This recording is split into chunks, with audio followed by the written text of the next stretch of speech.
There we go. Recording with AI companion in progress on a Tuesday day. Tuesday day, a Tuesday Well, morning here in the United States and in Brazil, and a Tuesday afternoon with our guest. So, hello everyone.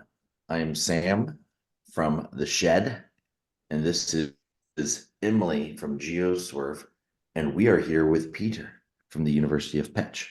And I don't even know if I said that right. I think I did, but we're going to meet up with him today to talk about norms unleashed, to experience as students and parents ideas that are maybe outside of what you've traditionally thought when you think about higher education.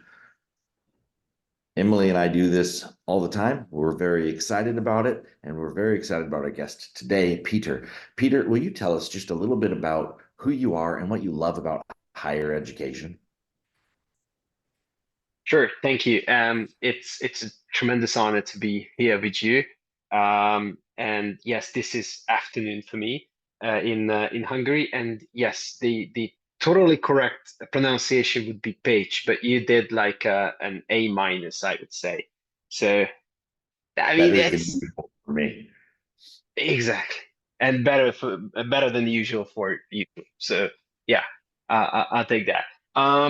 Yeah. So well, I think I got like I graduated in international relations, so somehow I was drifted into this international higher education sphere kind of naturally, and I love I think there's a lot of things to love about this because you actually change people's lives on a normal Tuesday. But what I really enthusiastic about is food. So that's why I love to travel. That's why I love to eat. I mean, I thought that we are going to be honest today. So yeah, it's that's why it's really great to travel around the world and meet the different people, go to the check out the local TV shows, the local music, and the local food, and this is really what drives me as a person in a very personal aspect, and on the other hand, obviously, yes, that you see that you help people to make destiny binding decision every day. This is something really, really great. Otherwise, we're just checking Excel sheets. So you have to put the idea behind it. I love it. Thank you for sharing that. And then from a food related question, um, what's the thing that you had for breakfast today? And Uh, okay. That was porridge, oat porridge. Yeah, I usually I do the breakfast. I have a 3.5-year-old son, and I usually try to, instead of something like sugar-based cereal, I try to divert him into something more healthy. So this is how oat porridge is coming in the way. I don't mind that at all. Have you ever done overnight oats? Yes, yes, this is yes, and yes. a I very important actually I question. actually prefer that over actual porridge. I think it's better with some chia seeds and everything, but the rest of the family is not really a fan of overnight oats. Right. That was a Uh, serious question, Sam. You leaned into that question. I did. I You leaned know, into this that. wasn't among the guiding questions. That's why I didn't check them at all. Yeah, yeah, don't bother. No, yeah. Oh, I have an oh. You mentioned porridge and your 3.5-year-old son. When I have three sons as well, right? And so one time I was with just one son for a number of weeks, but by myself. And my wife normally does the work in the kitchen better than I do. And overnight oats became my staple. But we're going to move on to real questions to learn a little bit more about University of Pech. And so, Emily, I'm going to throw it over to you for some real questions, not these random ones from me. Peter, you said one of the reasons that you are out and about in the world is because you love food and you love to hear the music and you love all the local stuff. We talk a lot about that when we're talking about kids who are ready to geoswerve, to kind of pop themselves and immerse themselves into another community that may be totally out of their comfort zone. So what kinds of kids, and you can go both ways on this, are happiest at your university and are really ready to thrive, and what kind of student may not be a great fit? And even in the context of the country, right? Things are different everywhere. Yeah, I mean, yeah, that's very important, what you said there, because and if we touch base on requirements and criterias, that this will be linked to this as well, because um, what we try to be, and I know this is a very, a buzzword today. We'd like to be have a holistic approach when it comes to checking out the applicants. But really, for us, the academics, the grades are just one pillar of many. Partly because we also accept students from national curricula, and that this means that we have students applying from 100, 200 different schooling systems. It's a nightmare. You can't, really converse from one to another. It doesn't make any sense. But we also want to make sure that our university is a great fit for the students as a person, and the person can be a great fit for us regardless of the academics. And from this aspect, what I would say that whatever happens within the classroom is, I would say, 90% similar to whatever happened in a similar course at any other international university around the world. What happens outside of the classroom is different. We are an international university, but we exist in a Central European reality. So if someone comes here, they will have a Central European life, not a UK life, not a Canadian life, not a Dutch life. And that's important to understand.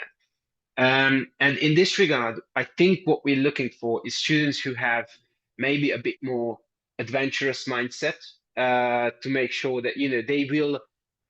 This is not a native English speaking country.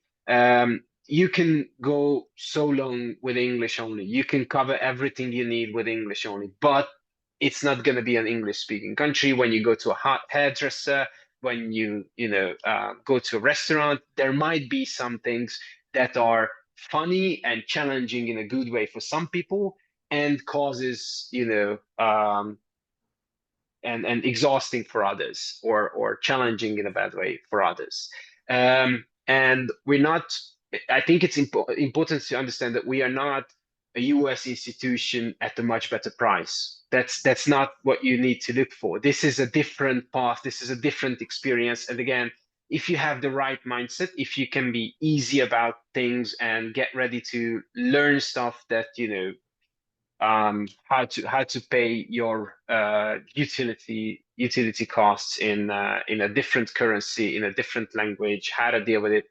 It's absolutely doable, but you have to be ready for this. And it's just about this mindset thing, as a personality. The other thing, what connects to that, is that we are a city university, not a campus university. So you have to actually live in the city.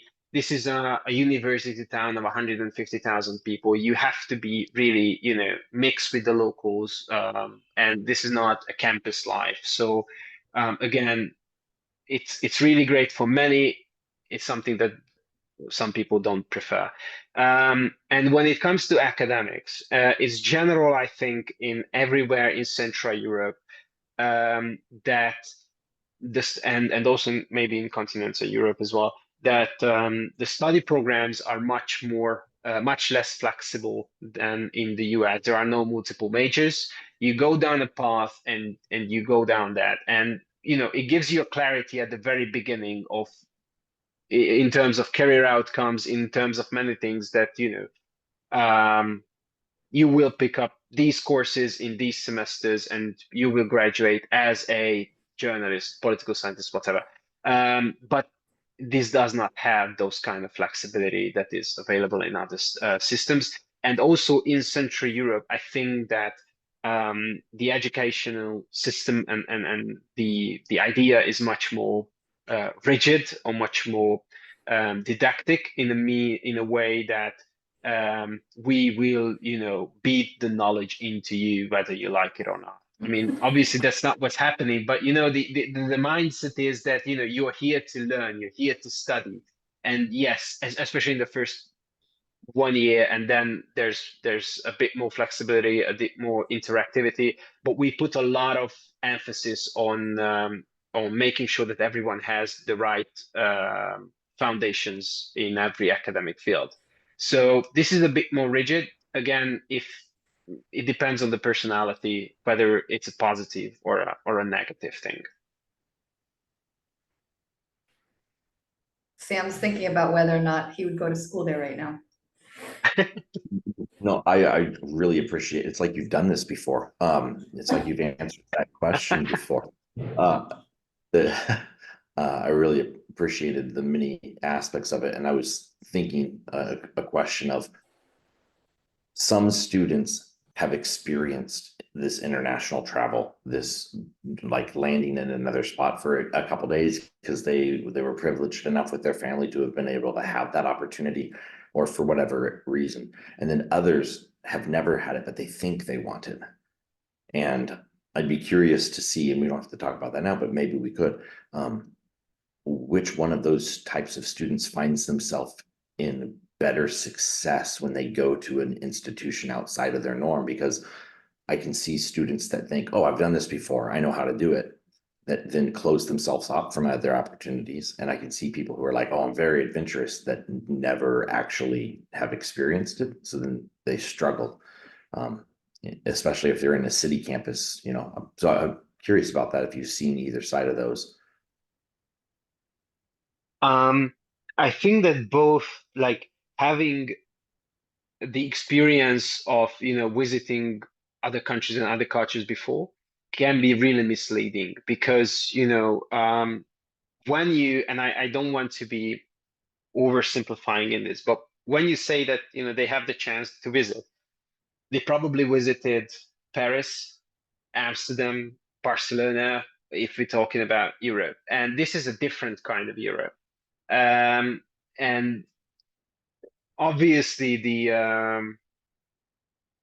so there can be parts of their experience that is not that useful when they come to Pécs, they come to Budapest, they come to Prague or whatever. Plus what you need to, and that's also an important thing, that we have I think, and I don't want to be rude, but I want to be,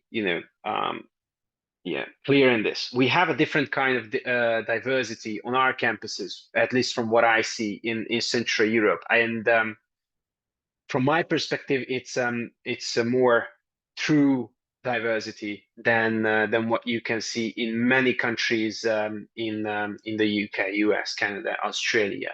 Meaning that we have our 5,000 international students from 140 countries, and we have, I think, at least 50 countries who have at least 40 students on campus. So because of the affordability, we have a lot more markets. There are many countries around, there are many societies around in the world who will never be able to afford certain universities, but they can afford our universities. And for them, if they want to go study abroad in Europe, there's very limited options that they can go to. So, we have actually, we have more students from Pakistan than from India. We have a lot of students from Bangladesh. We have a lot of students from Nigeria, Ghana, and so there's a different kind of diversity. And because of that, I think that even those, and we have I don't have the figure in my mind, but a huge chunk of our international students, their first international travel is to the University of Pécs. So, and they manage. So I would say that I could almost say that we have more experience with students who don't have any international experience at all before us than those who were, traveling around and have a lot of things. And I don't want to discourage everyone, or anyone, but I would say that those who've been traveling around, they might even have a harder time to adapt because their expectations are different. And just to circle back, they think that this will be, I don't know, this will be the, yeah, University of Miami at a different price tag, and they have to understand that it's not. So yeah. Wow. That's refreshing, actually. I think there's several ways to absorb the information, but to me, what I'm hearing is if you want to learn, this is a place where we're going to teach you how to learn. If you want diversity, we have that as well. You know, I love what you said before about this is not a US institution at a lower price. How much does it cost to go there? We talked about it a few times. What's the cost of attendance? I would say that for a non-medical program, we are talking, or a non-medical undergrad, we are talking about um, roughly $15,000 per year, including everything. So it's let's say $8,000 for tuition, and again $8,000 for living expenses. And for medical, it's in the range of $25,000 per year. Again, tuition and living expenses and housing. Um, because of we know that studying abroad is amazing, but it can be overwhelming, especially when you go to a non-traditional destination when there's a lot of things coming at you what you don't know. That we provide on-campus housing, or like on campus, so we provide dormitory housing for the first year for the first year of the studies. I think you know it's a smooth landing to a new life. But yeah, it's so it's like 16,000 USD for a moderately high level of living standards for a non-medical program, and 25K for a medical course. You say it that the way you say it sounds to me like you accept international students into your medical courses. Did I catch that right? Or is it just for locals? Sure. Yes, we do accept. So we offer medicine, dentistry, pharmacy, biotechnology, and also a lot of health sciences related courses. So like nursing, physiotherapy, dietetics.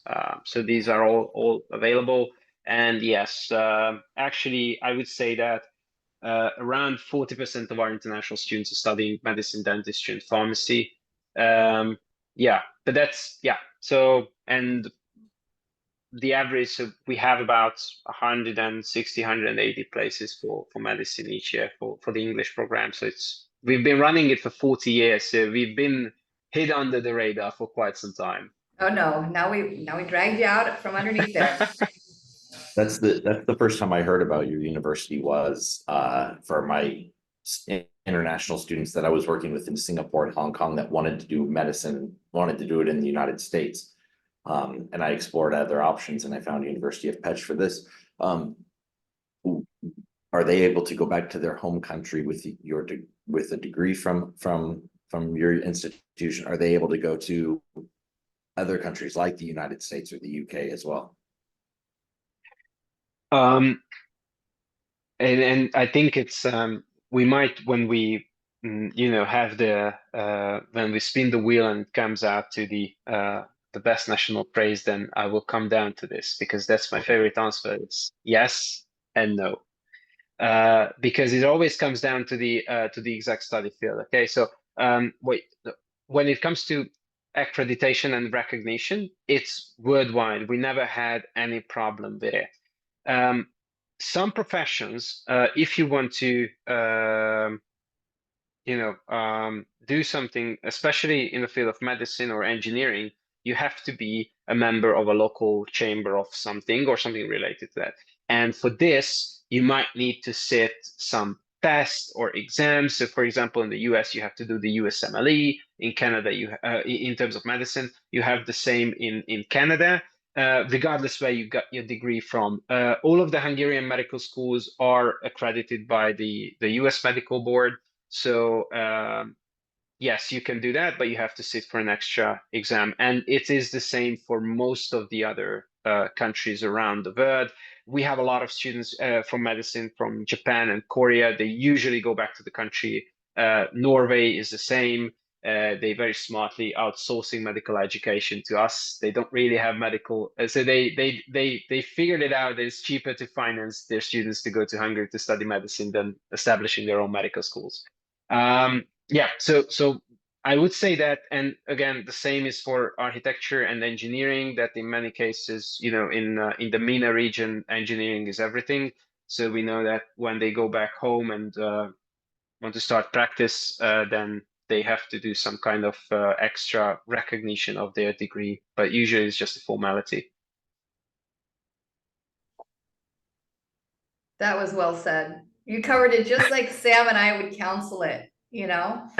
When we talk about medicine's a tough subject to talk about, and it sounds like it's interesting. You're not the only one with people moving around to get into your med school. We talk a lot with, do you know Ben Ambrose from Medical Doorway?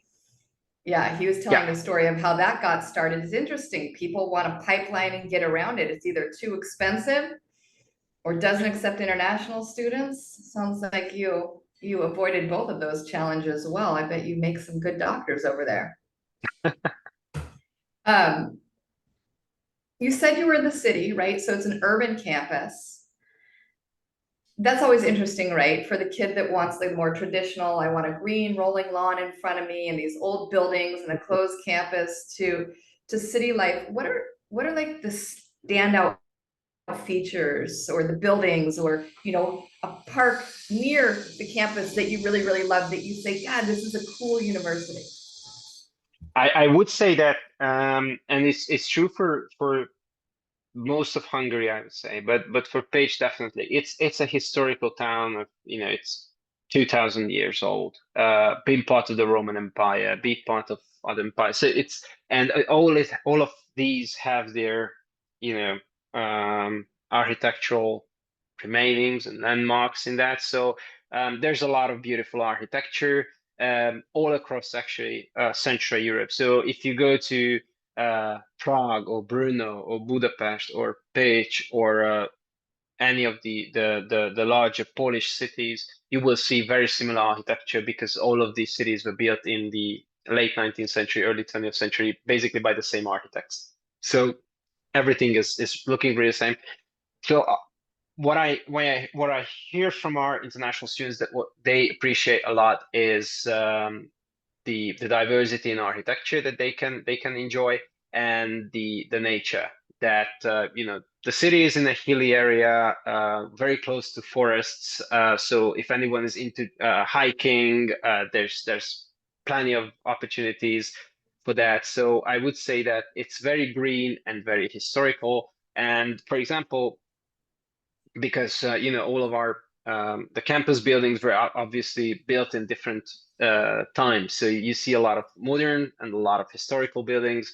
We have at the one of the campuses we have a huge botanical garden there. So I think that yes, these green areas are one of my favorites. And also when I was a student here, that's what I enjoyed the most. That when you had a stressful class or stressful presentation or whatever, you could just step out and take a walk in the botanical garden and just cool it out a bit. Sam and I are ready for the fly-in tour. You sold us. You've sold us.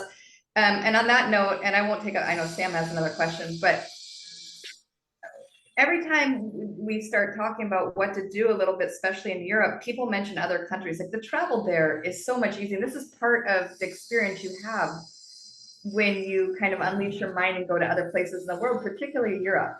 I mean, I think it's kind of built into the lifestyle that you might actually travel while you're there, which is a totally different scene than if you were to stay in the US. It's might be rare that you get to another part of the US while you're studying there. Yeah, exactly. And that's one of the things that if you come to study to the European Union, we have something called the Schengen zone, which is one visa-free zone of 27 countries. So students' study visa would be valid to all 27 countries and travel around without any additional visas, which is a very new thing for many of our students who were locked in many situations because of tricky visa issues.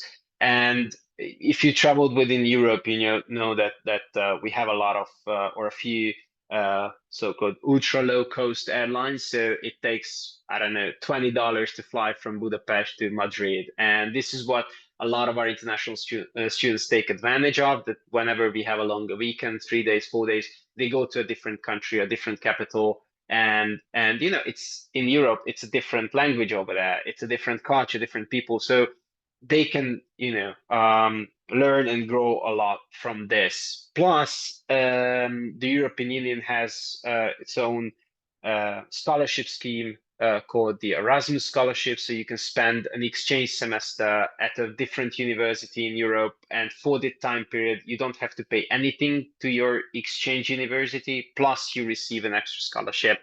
So I think it really makes sense. And what is now happening also at the University of Page, but other places as well, that we start building double degree schemes on these exchanges. So, for example, in our case, for certain business programs, you spend 2 years in Hungary, 1 year in France. You don't pay anything to the French institution.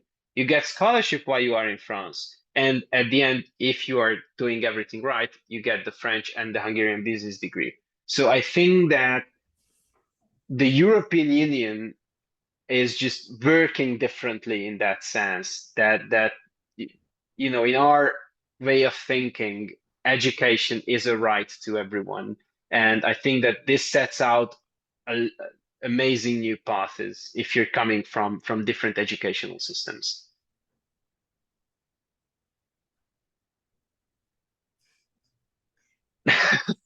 Sam, something to say about this? That was an awesome piece of information. I just want to say that's awesome. And that's all I didn't need to say anything, Emily. I was in my head just excited I know about we could see you in your head. We could see you. Luckily, this isn't a podcast, so other people can see you in your head too. the creativity to be able to and the flexibility to be able to partner with another institution because our students are doing this. How can we benefit them in something they're already doing? That I think that's exceptional, and education is a right for everyone, and the more we can do this, the better the world will be. And the more that we can engage in the diversity that you spoke of on your campus, 5,000 international students from 140 different countries. I think, I don't remember the number you said, but so many of them with even 40 or students or more. You've created the globe in Hungary, really, to be able to look at how different religions, different creeds, different types of people, different backgrounds of people can interact with one another. And if they learn together and then they go back home and disperse this knowledge and this truth that, oh no, like they can dispel myths that other people say. They say, oh well, people like this are from here, and they can say, well, no, because my friend from Hungary was telling me this, and that's really important and valuable. And then if you can incorporate that work into additional non-traditional degree approaches, it says a lot about the flexibility to be the outsourced medical institution for a whole country. Those sorts of things are really powerful. Yeah, and it's like, so, and I know that it must be really hard. I only have very few experiences or comparing to counselors, but I know that it's really hard to convince students and parents. But what everyone should think about is that whatever you want to study, that's fine, because it doesn't really matter. You probably don't know what you want to be. You probably will work in a profession that's not even existing. So the idea is that there are just key things you have to learn. And I think that from that is two most important thing is to be able to make yourself understand it, and to make sure that you can understand others. If you have these two, then you will excel in life in some way. you don't know how, nobody knows how, but some way you will be fine. And I know that as a parent, it's really hard to, put your money on this, that, understand others and understand blah, blah, blah. I want my son to build bridges, but it's just not how things go in this way. There's a lot of uncertainty, and the best thing students can gain is to be flexible, to be able to adopt in every situation. And I think that this kind of environment with this kind of diversity can be a really great place for that. Oh, without a doubt. And also, Peter, you should write a book. You should write a book. Sam and I will write the forward for you, but you're hitting all the right spots here, all the right conversation pieces, all the right messages, and they're all true.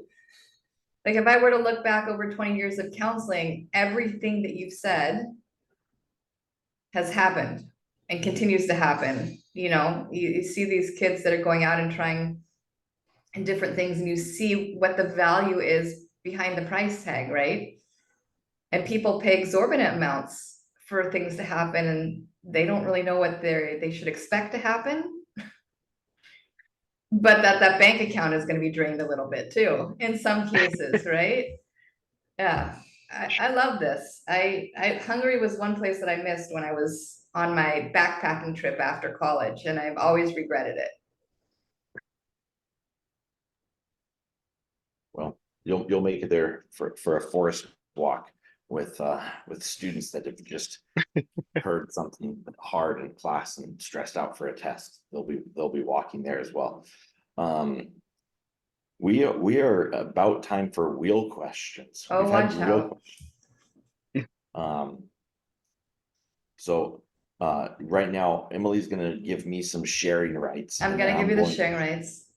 And then I'm gonna share a nothing special. But that's still very fun wheel, because we've had the real questions and now we're having the wheel questions. We're gonna have 2 or 3 of these, I believe. So this is our wheel, and I'm spinning it. Peter, did you look at these questions before we talked you into this interview? Yes, I did. Okay, all right, so you're prepared. I'm not sure if it's before or after, but yeah, I did. Okay. All right, Oh, Sammy. It already spun? It's fun, but it didn't pop up, and it was a good question. All of them are fun questions. All right. The question is, what is the cost of a beer, and at what age can they drink it? Yeah, so the age is 18 in Hungary, so they are, whenever they arrive on campus, they can drink. And the cost of a beer is around let's say $4 at the bar. So yeah, it starts from there. But as like, just like everywhere else, these small handcrafted beers with a lot of three letter words behind it. As these are getting spreaded, it's getting more expensive. But I would say that you can get a proper beer from $4. That's a good Sounds price for a beer. It's not bad, not bad. And then I'm surprised you didn't ask for a beer name, Sam. I thought for sure you're gonna ask. oh, I suppose I didn't though. I didn't, because I was too excited about the next question, which is, Peter, what is a favorite department that you have at University of Pecs, and why is it a favorite department for you? And it's probably since you studied there, it's probably your department that you studied in. Yes, you are absolutely right. The good thing is that I studied here 3 different courses. I didn't finish all of them, and it took me some time to finish at all. So and that's something that high school students should really listen to. That probably you're not gonna go down the path that you think you will. But I would say that, yeah, our faculty of social sciences and faculty of natural sciences are in the same campus, and this is more on a historical campus with the botanical gardens, and the track field and the pool. So I think this is something that I really would say that it's lovely.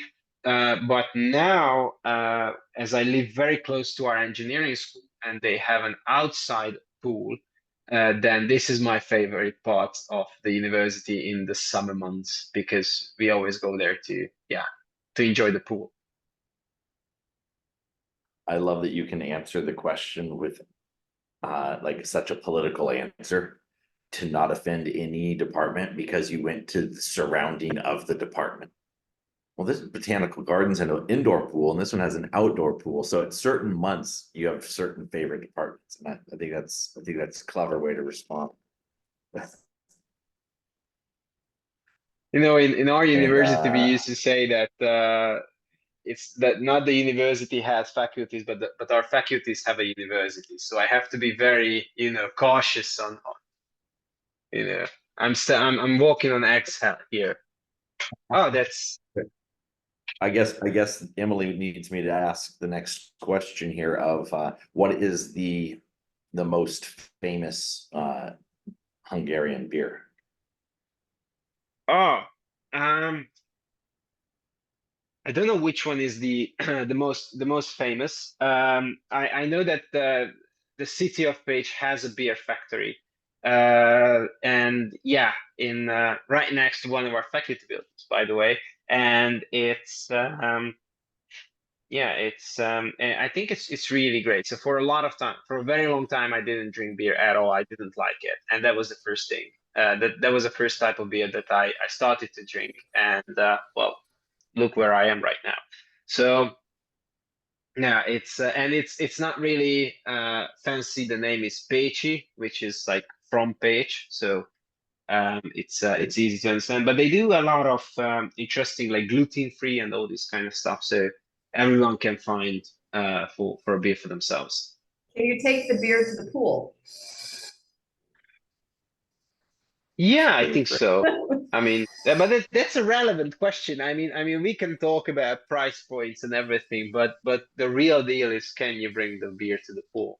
Yeah, it's a good question. Sam, that maybe you need to add that as a follow-up question on your wheel. Yeah, can you? I think the answer will be yes most of the time for college age students. All right, this will be the last wheel question. If it's beer again, then we've already answered that question. Take it to the pool. All right. Oh, I love this one. This one's Love this awesome. question.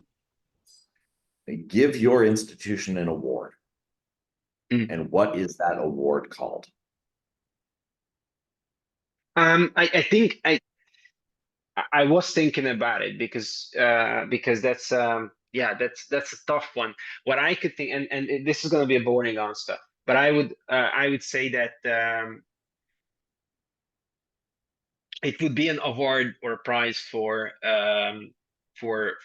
I don't know, like regional development, in a sense that to give you a sort of background here is that the University of Page is basically the second largest employer of the region, right after the nuclear power plant. So and I talk about, when I talk about region, I talk about half in this region, and we own hospitals in 6 cities. I think we have 10,000 employees. So whatever is happening in research, development, and innovation in the wider region of our university is going through the university. We have kindergartens and schools, so there's a lot of things that we do in terms of outreach.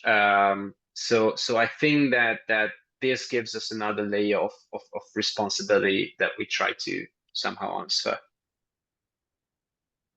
The Regional Development Award, awarded to University of Pécs. That's Thank you. awesome. Congratulations. We bestow that upon you. Thank you. How much Sam, does I it need cost? $4 because it comes with a beer. Okay, think I can Huge. handle that. With 10,000, gosh, I didn't know that. You and I have talked quite a few times. It's huge.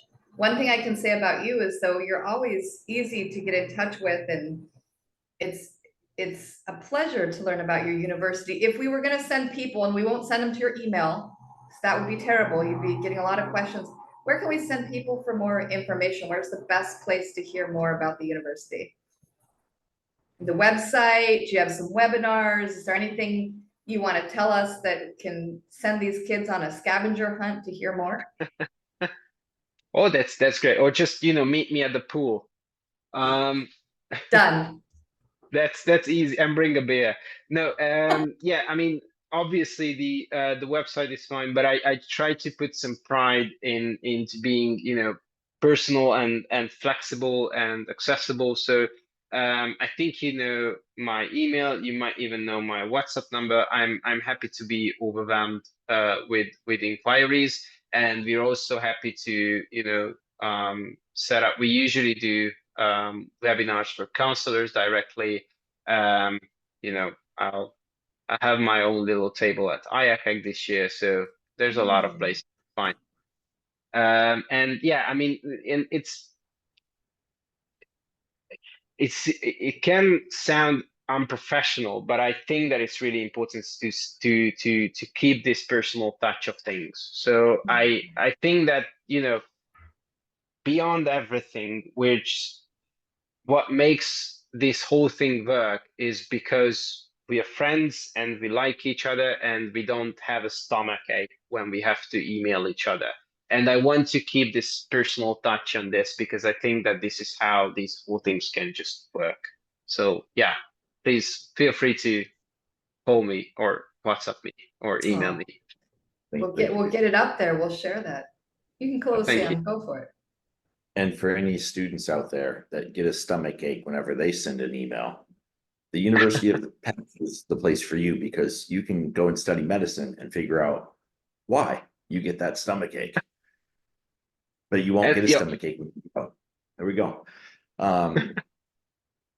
Thank you for sharing your institution with us here on Global Minds Unleashed for the Norms Unleashed side of what we do to help encourage students, parents, counselors, and other institutions to unleash themselves from the norm that keeps them, their institutions, sometimes in stagnation. It sounds like that's not happening where you are, and we're so appreciative of you sharing your time with us today. Thank you. Thank you, Thank you. It Peter. was an absolute pleasure. Thank you. Take care. Bye.